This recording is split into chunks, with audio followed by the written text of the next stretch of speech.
Get your ears wrapped around the Golden State Media Concepts Basketball Podcast. All the scoop you need to know, from college basketball to the NBA and even March Madness. News of your rising stars, topics on and off the hardwood. This is the Golden State Media Concepts Basketball Podcast.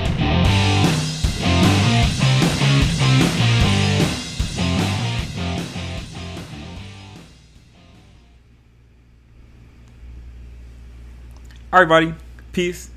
Welcome to the GSMC Basketball Podcast Show, brought to you by the GSMC Sports Network.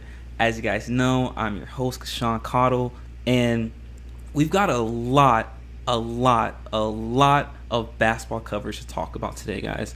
We're going to be discussing in our second segment two huge milestones, two huge accomplishments that were made in the WNBA last night. Two huge single season records that were broken on the same night in the WNBA last night.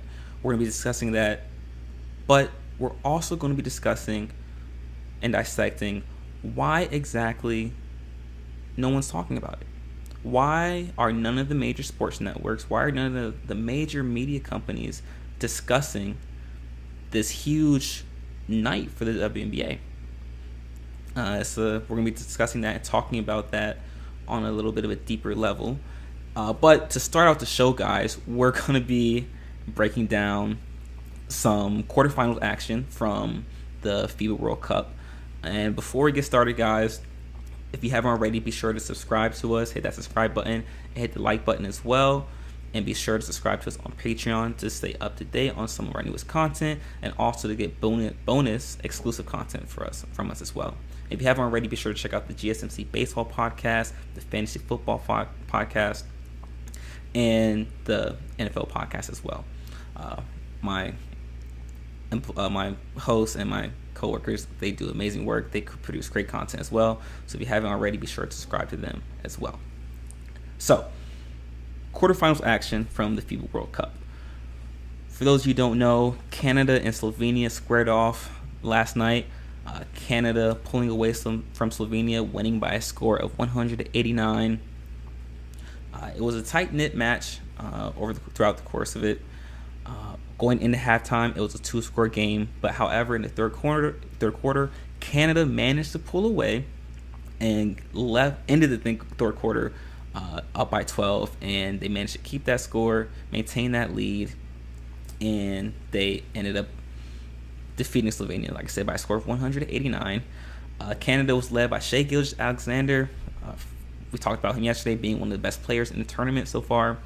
Shai had 31 points, 10 rebounds, 4 assists, followed by RJ Barrett, who had 24 points, 9 rebounds, and 1 assist, and followed off by Dillon Brooks, who had 14 points, 3 assists, and 3 rebounds.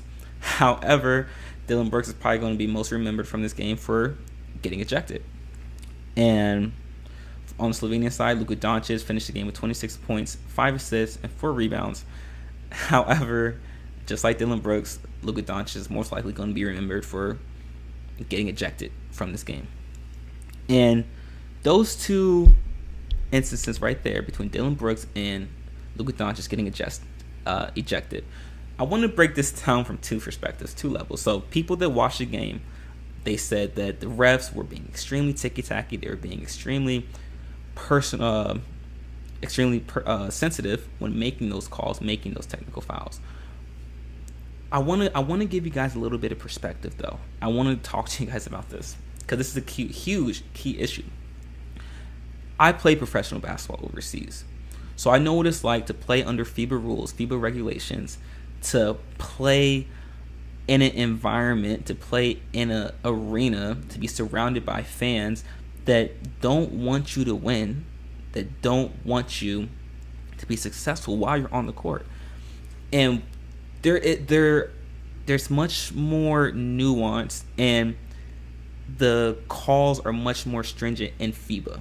You're allowed to get away with much less in FIBA than you are in the NBA in terms of getting an extra step, in terms of hand checking, in terms of it just in totality, things you can do in the NBA you can't do. For example, your cross jab, You can't pick your pivot foot up before you put the ball down on the floor. There's little details like that you can't do in FIBA that you can do in the NBA. And guys, the average fan is so used to watching NBA basketball. They're used to seeing plays that are made in the NBA. They think that the players can make those same plays and do the same things under FIBA rules. But that's just not the case. And so we get into the calls that the refs make. So under FIBA regulations, there is a complete zero tolerance for any disrespecting of the opposing team and talking back to the ref. So the moment you do any of that, it's automatic technical, no question asked, no matter who you are on the court. It's extremely unbiased who gets calls and who might get a little more leeway and leverage in FIBA as opposed to the NBA. And we saw it on display between this game. We saw Luka get 2 technicals. We saw, especially on the second technical when Luka got ejected, it was an automatic technical. The ref wasted no time in making that call. And that's a prime example of how FIBA is different from NBA. Now, if Luka was to do that in the NBA, no one would bat an eye. The ref would probably just let it go. But it's in the game yesterday, it's not that the referee is being sensitive in the moment. It's that the FIBA regulations and the calls that need to be made are much more stringent and much more detailed under FIBA rules as opposed to the NBA. And that's why the ref needed to make that call, because it is an extremely zero tolerance for any disrespect from a player to a ref. And that's why that call was made. And for Dylan Brooks, same example, or same concept. There is a zero tolerance for any disrespecting of the opposing team. And we saw after he made that 3-pointer, he got up in one of the other players' face from Slovenia, and the ref saw it and made a call, made a technical. And that was also Dylan Brooks' second call, technical, and he got ejected. So it's a zero tolerance for that sort of disrespect. And that's why it's a zero tolerance for it. And people, when watching the games, have to understand that what we're looking at and the rules by which the games are being played. FIBA rules are extremely different from the NBA and even from college. And so we have to look at it from that lens when watching these games. And that way we get a better understanding of why certain calls are being made. But I think this was also a representation of, like we talked about yesterday, the development that Shai Gilgeous-Alexander has made in terms of being a leader. We saw late in the game he was able to get clutch buckets, especially coming off the pick and roll. But also, like we talked about yesterday, him being able to play off the ball. He had a couple catch and shoot moments late in the game, and that just showed his ability, his development as an overall player. However, if we're looking at lukadoncic, like once again we talked about yesterday, Luka's inability to play off the ball made it easier for Canada to defend Slovenia. We saw that Slovenia did a lot of high pick and roll actions with a 4-flat set, and Canada was just able to sit back in that and then ran a man and really just shift the defense over to Luka's to the pick and roll, and it made it difficult for Luka to get open or easy shots and efficient shots. But because Luka is a great scorer and he is a great player, he managed to still get a score in those moments. But as you guys know, Canada was able to win and advance to the semifinals, where they would now face Serbia in the semifinals matchup, and that will be an amazing matchup to watch. We're going to be covering that as well as we move forward. But the other quarterfinals matchup that we want to discuss is between Germany and Latvia. And for those of you who don't know, Latvia is the quote-unquote Cinderella team of this FIBA World Cup.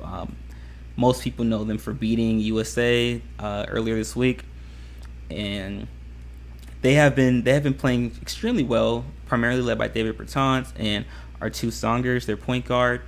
and they played well against Germany. They did a good job of limiting Germany's fast break points, and they did a good job of slowing down the pace of the game. If we notice throughout the course of this tournament, that Latvia loved to run their half-court sets. They loved slowing down the pace of the game, and that's what they managed to do during this game. And during this game, Bertans had 20 points and 2 rebounds. Our two Zongers had 24 points, 8 assists, 2 rebounds. And late in the game, Zongers did an amazing job of attacking the big off of that high pick and roll, getting into the body of that big and getting into the layup, or getting into his scoring spot. And that put a lot of pressure on Germany's help side, which then led to open shots off the kick out. But Germany was led by Franz Wagner, who had 16 points, 8 rebounds, 3 assists. Daniel Dice had 9 points, 8 rebounds. And Jonas Schroeder had 9 points, 1 rebound, 4 assists, and 2 steals. The primary reason that Germany was able to be successful in this game against Latvia was their size, their sheer size. Though they weren't able to get a lot of fast break points, they were able to control the rebounding margin, control the boards, and they also limited their turnovers as well, led by Dennis Schroeder. We talked about this yesterday. Dennis Schroeder has increased his skill set and has improved dramatically, not just in his skill set, but also as a leader. We noticed while watching this game, the German teams, his teammates, they really gravitate to Dennis Schroeder, and they listen to him when he speaks. And this was something that Dennis Schroeder wasn't known for when he was in Atlanta and when he was in LA or in OKC.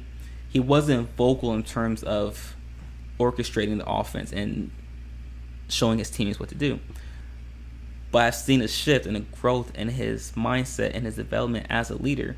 And it's no question about it. It's no mistake. It's no coincidence that now Germany is in position to possibly make it to the World Cup final, and they'll be matched up with USA in the semifinals. So that will also be a great game to watch as well. And it's going to be beautiful to watch. And the biggest takeaways from both of these matchups is, not to beat a dead horse, but it's Shai Gilgeous-Alexander and Dennis Schroeder from each game respectively. Now, the thing I want to be certain is, will they be able to carry this momentum that they've developed from this FIBA World Cup into the start of the regular season? If they're able to do that, then we can really start to talk about Shai Gilgeous possibly being an MVP candidate, and Dennis Schroeder possibly being an all-NBA team. Not all-NBA, an all-defensive team. An all-defensive team for Dennis Schroeder. But these were 2 great games to watch, and it's going to be exciting to see moving forward how Canada squares off against Serbia and how Germany squares off against USA. We saw how they played in their friendly. Germany was actually up by 16 at the start of the second half, and USA was led by Anthony Edwards, and ended up coming back from that game and winning by 8 points. It'll be interesting to see what adjustments that Germany makes, but also what adjustments that the US team makes as well. And I hope that people are able to watch this FIBA World Cup and understand just how much talent there is around the world and how good these teams are. And the beautiful thing about FIBA basketball, you really get to see the skill sets as opposed to athleticism from these players and from these teams. And that's really the most beautiful thing to watch. And as a student in the game, as someone who, as a professional basketball player, relies solely on my skill set as opposed to my athleticism, it's even more memorable. It means that much more to see these teams and these players rely on their skill set. It's something that I can relate to, that I can confide in, because it's something that I do as well. But guys, like I said, in our second segment, we're going to be talking about one of the most memorable nights in WNBA history and why no one seems to be talking about it. So guys, stick around. We're going to be right back.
All right, everybody, welcome back.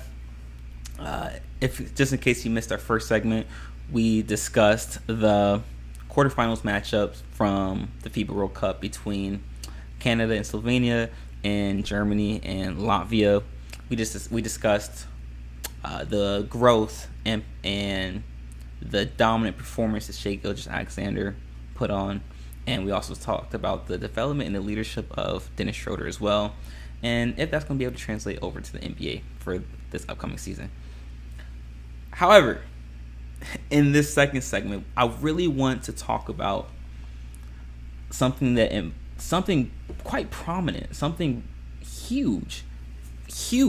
I can't stress that enough. How huge this event that occurred in the WNBA last night.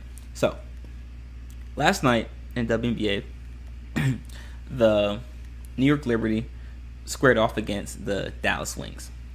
And in this game, Breanna Stewart, who some might consider is the front runner for the MVP candidate, I disagree. My vote would go to Ajawilson, but we'll discuss that on another time, for another episode, for another day. But however, Breanna Stewart in this game scored 40 points, and in the process broke the single season scoring record in the WNBA that was held for 17 seasons, and it was held by all WNBA all-time great Diana Taurasi, who held that record since 2006. And this was at a time when the WNBA only played 34 games in the regular season. As you guys know, the WNBA now plays 40 games in the regular season, but that's not to take away from the huge milestone that this is. So Breanna Stewart broke the single season scoring record last night. Her season total right now is 885 points. And as a basketball player, I can't stress enough how difficult it is to score almost 1,000 points in anything less than 50 games. I can't stress that enough, how difficult something like that is.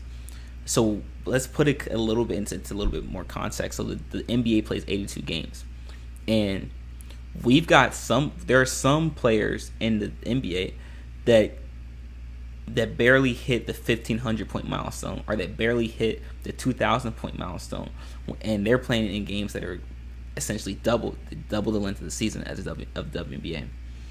And that puts into context, that puts into perspective just how huge a milestone like this is to be broken by breannastewart, who if her career was to end today, I would consider her a top 10 WNBA player of all time. So we had that milestone that was broken. We had that record that was broken last night. And to add to that, another huge milestone, another huge record was broken as well. Alyssa Thomas of the Connecticut Sun last night, not only did she record her 6th triple-double of the season, but she also broke the single season assist mark in their win against the Los Angeles Sparks. As you guys know, Alyssa Thomas leads the WNBA in triple-doubles over the past 3 seasons. She's one of the best playmakers in the WNBA. She's considered one of the best point forwards in the WNBA as well. And this is a huge milestone as well. I mean, we're talking about two of the biggest stats in basketball: the scoring margin, the scoring, and the assist mark. And it's so what are the odds that both of these records are broken on the same night?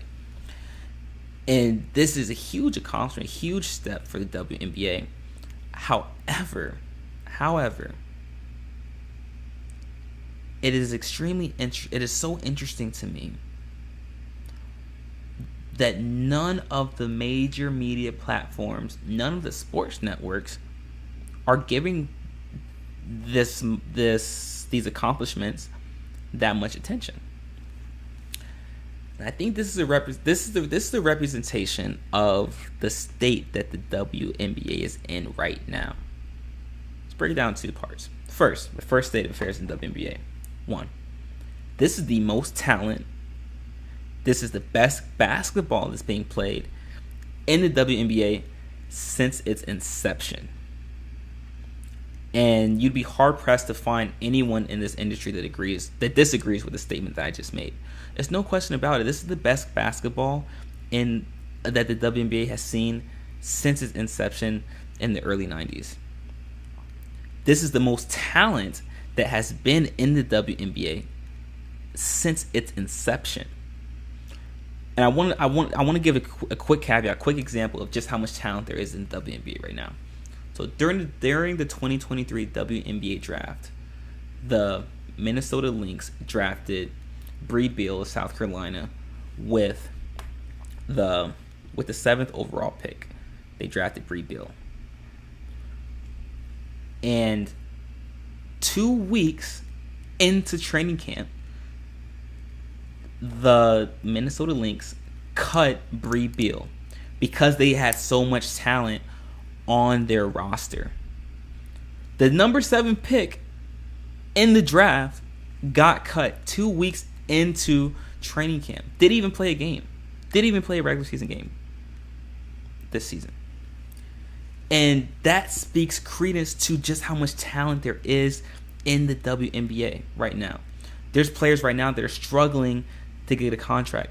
Former Division I All-Americans, former Division I All-Conference players that cannot get a job in the WNBA because there's so few roster spots and because there's so limited opportunities. So they have to go overseas, which is still an accomplishment in itself. But the WNBA is the most exclusive and one of the most difficult professions in sports to get a job. One of the most difficult roster spots to obtain in professional sports. And it's because there's so few teams. Less teams, less roster spots. That part is quite simple, right? However, why does the WNBA have an inability to expand? And this gets into our second point about what this night represents, really. Second point that it represents is that the WNBA, despite the talent, despite the great basketball that's being played, is still struggling to get fans in the seats. It's still struggling to get TV turnout, TV viewership. And why is that? There's a multitude of reasons. There's a lot of things that can be discussed about it. There's a lot of reasons that you can dissect and talk about. However, this just goes to show that no matter how great your actual brand, your content with basketball is, if people don't want to watch it quite frankly, it doesn't matter. We just saw two great accomplishments, two great milestones get achieved in one night in the WNBA. In one night. And no one's talking about it. No one's discussing it. And personally, as a student of the game, I love watching WNBA. I love watching basketball. I just love watching great basketball in general. And I find it interesting that the WNBA still has not had the ability to expand and grow. And it's because not enough people want to watch it. And so now the WNBA and its league offices, they have to figure out, what can we do to market these players, to increase our market. And there's one very small example, piece of advice I would give to league office at the WNBA on how to increase viewership. Create narrative, create storylines. We all know that sports, at the end of the day, is the entertainment industry. It's entertainment. That's what sports is. So really feed into that. Buy into that as the WNBA. Buy into that narrative entertainment aspect. Go all in on it. And when I say that, I want to use the example, like we talked about, Breannastewart, one of the best players, if not the best, the second best player in the WNBA. Create a dynamic of almost like of twin programming with ajawilson of the Las Vegas Aces, who most considered to be the best player in the WNBA. Create that dynamic with those two players akin to a Magic Johnson and a Larry Bird. We saw what that dynamic did for the NBA between Magic Johnson and Larry Bird, and how that propelled viewership, and that really pushed the NBA into the modern era with those two players.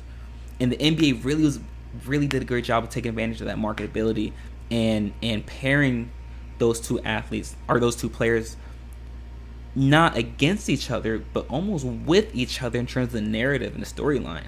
Magic, Bird, Lakers, Celtics, East Coast, West Coast. Who will win?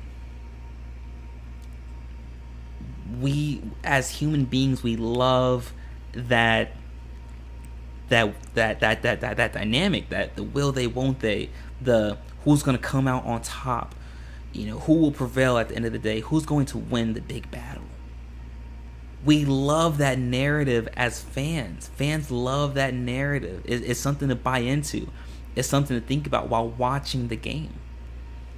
And the WNBA would benefit immensely from going all in. I mean, putting all your chips on the table, going all in with this ajawilson and Breannastewart symbiosis and compatibility, putting them not against each other, but pairing them with each other.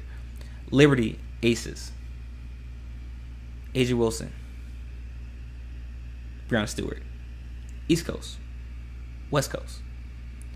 Are we starting to see the similarities now, and how the WNBA can really market from this? It's beautiful to watch, and it's a prime opportunity for the WNBA to take advantage of. And I hope that they're able to do it, because it's possible. And quite frankly, they need to do it. They need to do it because you want to take advantage of the amount of talent that's in this league right now.